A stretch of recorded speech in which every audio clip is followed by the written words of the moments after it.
مسجد میں امامت کرتا ہوں، مدرسے میں پڑھاتا ہوں اور رات میں ڈاکہ ڈالتا ہوں۔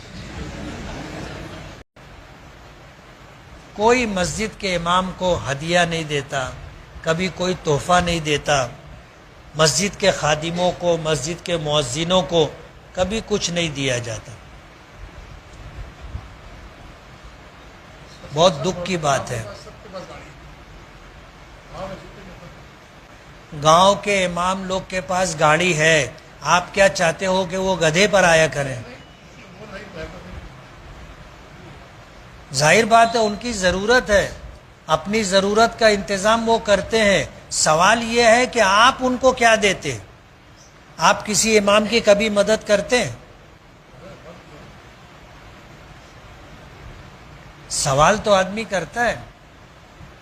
میں جب امامت شروع کیا تو سائیکل پہ آتا تھا، اور میری سائیکل کی جو رنگ تھی وہ اڑی اور کھڑی دونوں طریقے سے آؤٹ تھی، یعنی سائیکل ایسے چلتی تھی۔ میں چلایا ہوں وہ سائیکل۔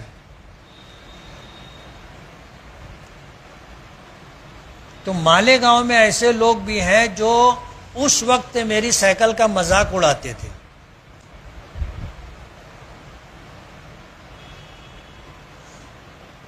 مجھ کو بہت اچھی طرح یاد ہے، مولانا عمر فاروق تھے، مدرسہ کلیت الطاہرات کے بانی ان کے والدین تھے، پھر جامعۃ الطیبات انہوں نے بنایا۔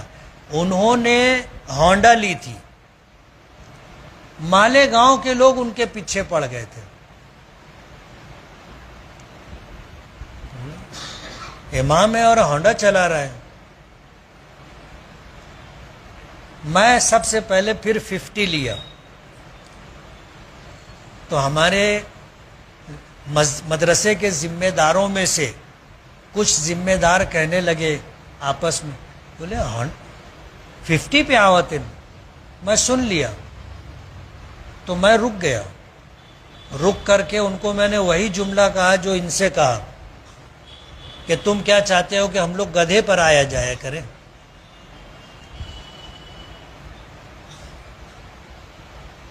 یہ وہ سوچ ہے جو ہم اپنے اماموں کے متعلق رکھتے کہ ان کے پاس ہونڈا نہیں ہونی چاہیے، ان کے پاس کار نہیں ہونی چاہیے، ان کے پاس ایسی کوئی سواری نہیں ہونا چاہیے، یہ ہمیشہ محتاج رہے، غریب رہے، قلاش رہے۔ سوال یہ ہے کہ اگر اس کے پاس گاڑی ہے تو آپ کا پیٹ کیوں دکھتا ہے؟ میں میری مثال بتاؤں، میں گھر بنانے لگا تو کچھ مالدار حضرات، میں نیا پورے میں رہتا ہوں، نیا پورا ایک زمانہ تھا مالدار لوگوں کا گڑھ تھا۔ 2 لوگ آئے ساتھ میں، آ کر کے پوچھنے لگے، بولے گھرا بنوا رہے ہو؟ بولا ہاں۔ بولے ایک بات پوچھو؟ میں نے پوچھو۔ بولے پیسوا کہاں سے لاؤ؟ تو ان سے میں نے کہا کہ حاجی صاحب، میں نہ دن میں مسجد میں امامت کرتا ہوں، مدرسے میں پڑھاتا ہوں، اور رات میں ڈاکہ ڈالتا ہوں۔ بولے یار تم تو ناراض ہو گئے۔ بولے نہیں، ناراض نہیں ہوا، تم پوچھے نا پیسہ کہاں سے لائے، تو میں وہ بتا رہا ہوں کہ دن میں مسجد مدرسے کی خدمت، رات میں ڈاکہ ڈالتا۔ سٹ پٹا گئے دونوں۔ اس کے بعد پھر رکھنا تھا تو میں رکھ بھی دیا۔ منو آ کر کے تو پوچھے پڑوس میں رہتے ہو کبھی مدد کیے؟ ہم نے تو کبھی نہیں پوچھا کہ یار تم کہاں سے پیسہ لائے، اور تم ہم سے آگے پوچھتے ہوگے کہاں سے پیسہ لائے؟ تم کو پوچھنے کا حق کس نے دیا؟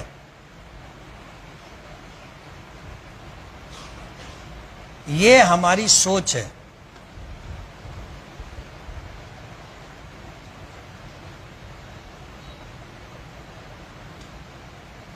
اس لیے ہمیں سوچ بدلنا چاہیے۔ مسجد کے امام کی، مسجد کے مؤذن کی، مسجد کے خادم کی خدمت کرنا چاہیے. اللہ نے ہمیں دیا ہے، وقتاً فوقتاً ان کی مالی مدد کرنا چاہیے، وقتاً فوقتاً ان کو تحفے ہدایہ دینا چاہیے. میں ایک واقعہ بار بار سنایا، پھر سناؤں گا. ایک صاحب میرے دوستوں میں سے کہنے لگے تم کو تو بہت ہدیہ ملتا ہوگا. تو میں ان کو بول دیا، میں نے کہا تم کتنے دن سے مجھ کو جانتے؟ بہت زمانے سے تم میرے ساتھ رہتے، کبھی تم نے دیا کچھ؟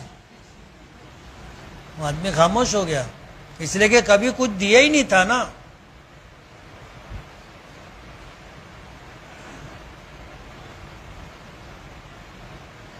ماضی میں ایسا ہوتا تھا کہ جب اسلامی حکومتیں تھیں تو بادشاہان وقت کی طرف سے ائمہ اور مؤذنین مسجد کے خادموں کو وظیفہ ملتا تھا، اور مسجد کی خدمت کی وجہ سے ان کو جائیداد ملتی تھی جس سے آمدنی ہوتی تھی اور ان کا گزر بسر ہوتا تھا.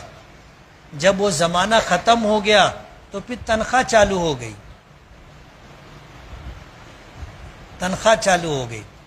اب ظاہر بات ہے جو تنخواہ دی جاتی ہے، آپ سوچو تو صحیح، آپ کیا تنخواہ دیتے ہو ان کو؟ ایک آدمی جو گاڑی لیتا ہے موٹر سائیکل، وہ آج کے زمانے میں قسطوں پر لیتا ہے.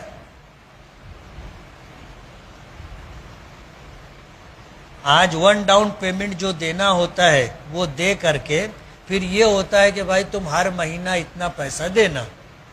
وہ بیچارہ مکتب پڑھا کر کے ادھر ادھر سے پیسے کا انتظام کر کے وہ دیتا ہے، لیکن لوگوں کو دکھتا ہے کہ امام صاحب ہونڈا پہ آتے.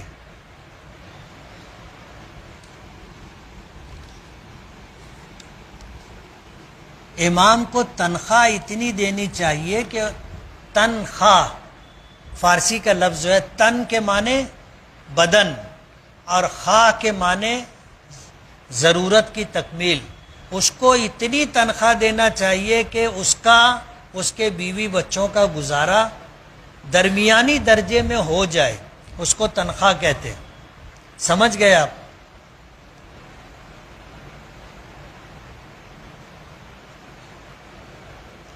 امام کو نکاح پڑھانے کی کتنی اجرت دینا چاہیے؟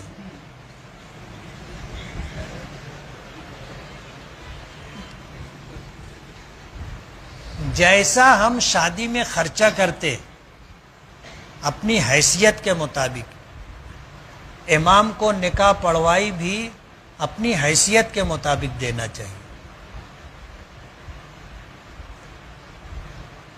شادی میں ہم 1,00,000 2,00,000 5,00,000 10,00,000 25,00,000 خرچہ کرتے، جس کی جیسی حیثیت ہوتی ہے. اور نکاح پڑھوائی کیا دیتے؟